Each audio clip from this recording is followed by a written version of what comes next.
Morning, gagawa tayo ng ginataang santol. Ang ginawa ko sa santol na ito ay giniling ko siya sa blender. Kaya yan, nagmumukha na siyang giniling. Tapos, ito po, pinatuluan ko siya sa tubig. Kasi huhugasan natin yung lalagyan natin ng asin. Saka natin pipigain. Tapos pagka napiga na siya, babalawan natin ito ng tubig para matanggal yung dagta ng santol. Guys, bali pangalawang ano ko na to, pangalawang hugas. Huhugasan na natin to ng tubig para matanggal yung dagta. Tapos, ang gagawin po natin ay sasalang natin sa kaserola. Lalagyan natin po ng sibuyas, bawang, luya. Tapos, lalagyan natin ng sahog na giniling. Depende na sa inyo kung ano yung sasahog ninyo. Pwede naman pong labahita, pwedeng daing, o kaya yung maliliit na isda. Tapos, kapag naisalang natin sa apoy, lalagyan natin ng konting gata. Yung unang gata. Ay, pangalawang gata pala. Tapos, yung huhuli na natin yung unang gata. Yun ang panghuli na. Para sumarap po ang ating lulutuing ginataang santol. Mga mami, napigya ko na yung santol. Ayan.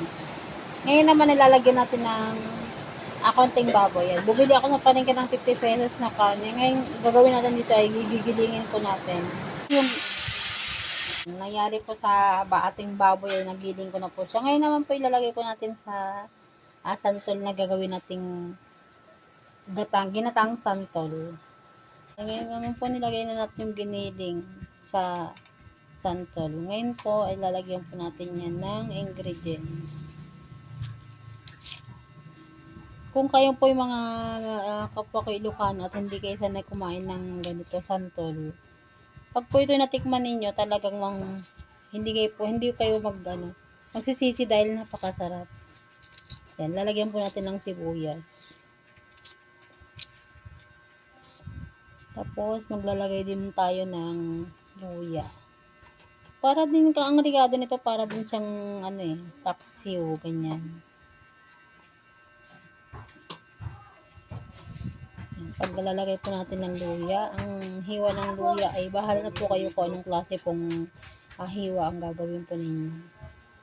Then, pagkatapos ng luya ay lalagyan po natin yan ng bawang. Yung bawang po hindi ko na hinati-hati ko na lang siya ganyan.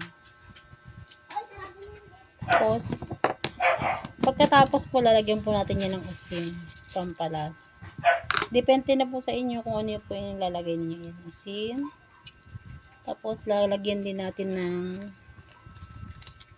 betchin na yan. Tapos, ilalagay po natin yung gata.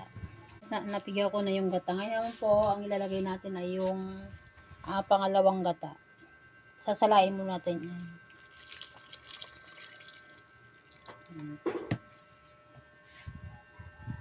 Ilagay natin yung gata ngayon, yung isasalang natin sa apoy. Kasi, sa mahinang apoy lamang isasalang kasi pag nilakasan mo yan, sigurado yung masusunog. Saka masarap po kasi kapag masarap yung pagkakaluto niya. Ngayon naman po isasalang natin ang ginataang santol. Ginataang santol, ayan. Bali, gumamit ako dyan ng isang nyog. Tapos isang gata na sachet. Sarap po siya. Thank you for watching.